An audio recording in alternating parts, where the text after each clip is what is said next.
Le chaos dans les rues de Hong Kong. Une fois de plus, le week-end a été marqué par des affrontements d'une extrême violence. Pour chasser jusque dans le métro, certains de ces manifestants sont frappés à coups de matraque. D'autres reçoivent des balles en caoutchouc à bout portant. Les arrestations musclées s'enchaînent. Vous savez quoi? Epstein avait des infos sur les Clinton. Et il est mort. Pour des raisons étranges, des raisons bizarres. Les gens qui ont des infos sur les Clinton finissent tous par mourir.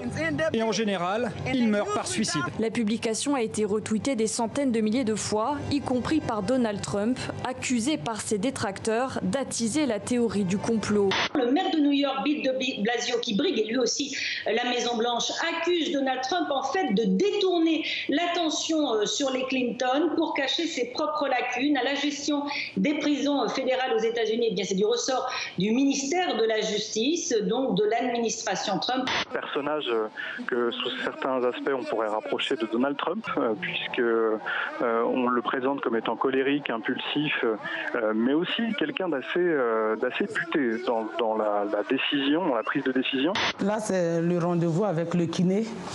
Et ça, c'est l'accident de travail que j'ai eu au boulot. Ça, avec la sous-traitance, il n'y a pas de respect. Le patron, il met des gens aussi qui manquent de respect aux gens, qui ne respectent personne, qui peuvent même te prendre comme des esclaves. Alors Rachel Keke réclame l'intégration à l'effectif de l'hôtel. On conserve à l'intérieur de cette archive l'ensemble de la documentation scientifique. Et donc, sur cette documentation, nous pouvons, grâce à un partenariat avec une start-up française, Iconem, produire une modélisation 3D. Donc on produit un double digital du sanctuaire qui est détruit.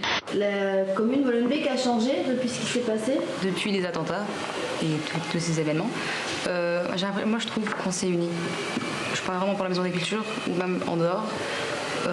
Les médias ne montrent pas assez ça. À partir du moment où on connaît la langue française, à partir du moment où on sait ce qu'est la langue française, à partir du moment où on écrit soi-même. Vous savez, toutes les féministes germano-pratines là, qui veulent nous imposer l'écriture inclusive, elles ne connaissent rien de tout ça. Elles ne savent pas écrire 3 lignes. Bon, c'est impossible d'écrire plus de 3 lignes avec l'écriture inclusive. Lijé Arafat est décédé suite à un accident de moto la nuit dernière. Il avait 33 ans.